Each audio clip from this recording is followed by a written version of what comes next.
আজ আমি তোমাদের সাথে শেয়ার করব যে আমার ছাদ বাগানে মটরশুঁটি গাছ কীরকম হয়েছে।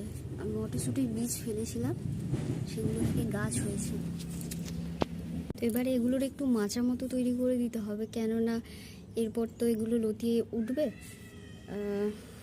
তো আমি এখন সেই মাচাই তৈরি করব। বেশি কিছু না, খালি একটা করে এইভাবে লাঠি দিয়ে ওই মাচা মতো তৈরি করে দেবো, যাতে এগুলো ভালোভাবে উঠতে পারে।